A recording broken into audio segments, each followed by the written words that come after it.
after. Part of your world is just not what I need.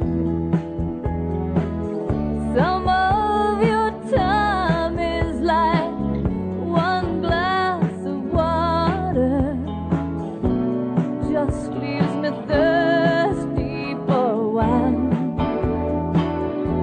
So fill me up to the top. Oh, don't you stop till I'm overflowing. Love is the sea, and babe, I need you to keep it going stronger every day. And joining us right now is one of the greats of country music and crossover into pop music. Crystal Gayle has her greatest hits album out, and it has 25 incredible songs, including 16 #1 hits. It's amazing. And of course, it's hard to believe, but it's been 30 years since Don't It Make My Brown Eyes Blue. It's actually more than that. It's amazing to me that that it's been that long. It seems like yesterday. Well, welcome right now, Crystal Gayle. Hi, Crystal. Oh, hello. And it seems that way to, you look at it and say 30 years. It just seems like a blink of an eye. It does. Wow. And it doesn't seem like time has gone by. No, it's an amazing story, and it continues because the CD's out there. It's doing well, and your music continues to sell all the time. Talk a little bit about growing up, though. You were born Brenda Gayle Webb in Paintsville, Kentucky, raised in Wabash, Indiana, and of course your older sister was a big success in music. And how much of an influence did Loretta Lynn have on you, being 19 years older than you? She had a big part in my music. My sister gave me the best advice, and she said, quit singing my songs. She said, we have one Loretta Lynn, we don't need another. She said, you go MOR, which was middle of the road. And that definitely was the best advice, because I do not think that I would have had the success that I've had if I continued to record songs that I love like that. I mean, I love my sister's music. I love the style that she was doing, but she knew the best way for me. And speaking, I was born in Paintsville, Kentucky, and I was just back there recently for Apple Day Festival, and I did the parade, and I did a concert that night. And during the concert, my sister came into town and came up on stage and sang with me. Wow! And that was a first. So it was a really special time. So the Apple Days Festival, huh? Festival. It was just really. What was it like to go back there, though? Did you have a little flashback of when you were a kid? Well, I have a lot of relatives, so we have gone back through the years, visiting. And my brother Herman, he gives tours of the old home place up in Butcher Holler, which when I say Paintsville, I was the only one out of 8 children born in a hospital. So I guess my mother thought she was going to have problems with me. So I was born in Paintsville. The others were all born at home up in Butcher Holler. Wow. So, but it's great going home. And the next day, Loretta and I and my brothers and sisters, we all got together with a bunch of relatives and got to do some great visiting. Well, how did the name Crystal Gayle come from? Your name was Brenda Gayle Webb. I guess your sister advised you against using your real name. And tell us a little bit about that. I was with Decca Records, which turned into MCA at that time, and they had on that label Brenda Lee, and that was the main reason they wanted me to change. They did not want 2 Brendas on the label, and I can see why. And I didn't care what they called me. They called me John. And I could record. So Loretta saw the name Crystal on, there's a southern hamburger chain called Crystal Burgers. And it's a good chain. It's good hamburgers. And that's what, she saw that name and she said, I love that. She said, it's very bright and shiny. And she said, that's what you are. So that's how I got named Crystal. And Gayle is my middle name. Just spelled differently. Yes, spelled differently because we wanted to copy the Y in Crystal, so we just put the I and made it a Y in Gayle. Well, you should know that I actually named my daughter. Her middle name is Gayle, and that came from your name. Well, thank you. So there you go. Now, a lot of people remember you not only for your great sound and voice, but for your hair. And I still have long hair. I do not know why, but I do. It's really, really long. Have you ever cut it for like charity or something like that? For You know, it's something that my hair's been abused so much that I thought, they probably need other hair. But who knows? Maybe one day I'll cut it for the hall of the museum in Nashville. There you go. But I think that is a great organization and a great charity, and with people that can grow their hair really fast. And I've seen so many where they'll have it and then, they just cut it and give it to the Locks of Love, I think it's called. It's interesting to note, too, that folks out there that may not know the background of your career, that your first hit, or it was a minor one, it wasn't a huge hit, but it was a hit, was written by your sister, right? I cried the blue right out of my eyes. Yeah. Yes, and it's ironic that my big, big song was about eyes, too. Don't it make my brown eyes blue? That's true, yeah. And it was a beautiful song. I cried the blue right out of my eyes. And Owen Bradley produced it. And I believe it got to number 13. My mind's not working right now. I'm always been bad with the numbers or where where something landed or how many albums I've had out. But it was definitely a really nice start to a career. And then I changed labels to United Artists. And that probably was one of the best things for me. Because that and maybe hooking up with Richard Lee. Richard Lee, definitely. And, Richard Lee, we actually met when we were both on our way to move to Nashville. We both worked this little telethon in Bristol, Tennessee. We were both on it. And we both talked and just was having a good time. And then we both go to Nashville. And, of course, I get finally hooked up with Alan Reynolds. And Richard had started writing for Alan's company. So it was really ironic that, he wrote my first number one, which was I'll Get Over You. And then, of course, Don't Make My Brown Eyes Blue. Right, and I'll Get Over You was in 1976. That was the first number one. Yeah. And then Don't Make My Brown Eyes Blue was not only a huge smash, but also won you a Grammy Award for Best Female Country Performance, and it rose to number one on the pop charts. People, they think about Shania Twain and Faith Hill as these crossover people. You were one of the first. I was definitely one of the first to do that, and I loved it because I got people that never listened to country writing me letters telling me how with my music it opened up the door for them to listen to country, and they loved it. And they never would have thought they would have. And I thought that was, it's really special that we could bring in people into the country listening.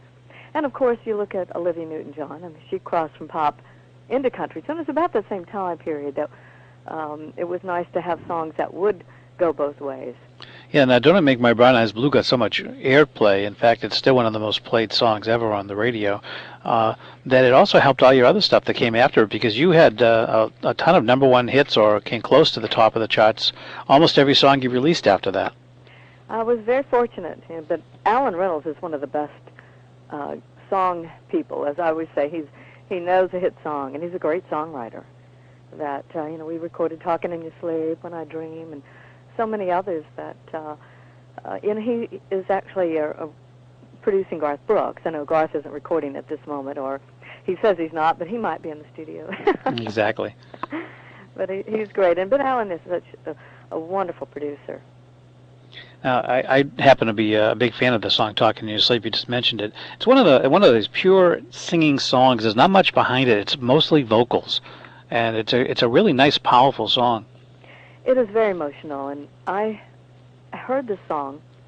Bobby Wood, one of the writers of the song, he had actually recorded it and had a deal with some label, and something happened where it fell through. And we were just sitting and talking. I said, Bobby, if you're not going to use it, if you don't think you'll ever put it out, I said, can I record it? And he said, sure, take it. And I'm glad he let me.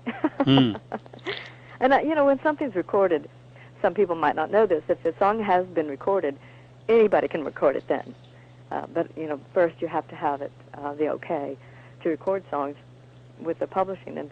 But It's just a beautiful song. It is a great song, and and talking about crossover, you actually crossed over together with someone, Eddie Rabbitt, Yes. when you guys did "You and I," which worked out to be a huge hit as well. Oh, I love You and I. When Eddie asked me if I would sing on that particular song, if I would do some harmony, I said, Eddie, I can do a little bit more than harmony on some of the verses, and so it turned into a duet. And I love performing with Eddie, and I really miss Eddie. He was a great guy, great family man. Yeah, he's been gone for Jesus, 9 years now, huh? It's been a while. Wow. And his writing was incredible. He wrote a lot of big hits. Mm. What's up next for you? I know that the Crystal Gayle Greatest Hits album is out and available. In fact, folks can go to crystalgayle.com. It's CRYSTALGALE.com. It's also available, of course, in Amazon and every other place where you can buy CDs. What's up? Are you still recording some new stuff? And I know you're touring. We'll talk in a minute about that. I want to tell people where you're going to be. But anything new that's in the can coming out? Definitely, I'm working on a new project, and when I get in the studio, sometimes those one project can turn into several, but and Loretta and I keep talking about getting in and doing something, so we might do that too. That would be kind of cool, huh? Oh, it'd be great. For folks out there, we love singing together, and we really blend well.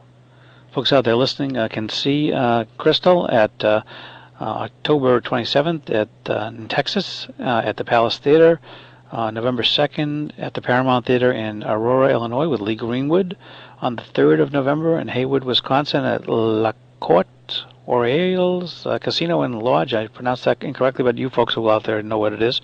Should be in Canada on the 14th and 15th of November at the casinos of Winnipeg and Casino Regina, and on the 17th at Wendover, North Nevada, at the Peppermill Casino with Lee Greenwood. You are just busy, busy, busy, and again, all the tour dates are on at crystalgayle.com. But you're a busy woman, a lot of touring. Well, we love to entertain. We love to sing, so we love to get out there. And we don't tour as much as we used to, but we get out there, and I have made so many good friends through the years all over the world that when I get to tour in that area where I've been before, I know there's certain people that I'm going to be able to visit with. I noticed there's quite a few tour dates with Lee Greenwood. Any particular reason? Well, we are actually with the same booking agency, but we just work well together, and it's been a nice package to work with Lee. And actually, Lee has been so gracious that he will sing. Sometimes we do You and I, and he'll do Eddie's part, and then he's had duets, and I'll do some of his songs that he had as duets. So we have fun together. We've had Lee on a couple of times, and I can never get sick of listening to God Bless the USA. Oh, me neither. I mean, it's just we actually worked in Vegas together when he had just written the song, and he was playing it on. He wrote it and he performed it during our time there, and people just loved it. And so that was, I feel, a little bit a part of that history because we were there working when he wrote it. Yeah, it's a great song, and Yes. Obviously with the wartime situation that we've had, it's caught on even more as a patriotic theme. It is. It's a great song, and I'm glad it's been recognized to be that. And because there's a lot of patriotic songs, a lot of things that are written that aren't just, they're okay, they're good, and the sentiment's there, but this has really stood out. Now, have you ever been married, Crystal? Yes, I've been married to the same man for a long time. Any little we ones? have 2 kids. Ah. And Catherine's 24, and my son is 21. And he gave me my first grandchild, Elijah. Wow. Who is 3. Now, any of the children artistic or musical? They are artistic, and in a lot of ways. They really haven't wanted to get out in the limelight. My son is guitar and writing songs, and he's going to Belmont College, which is Belmont University, in Nashville.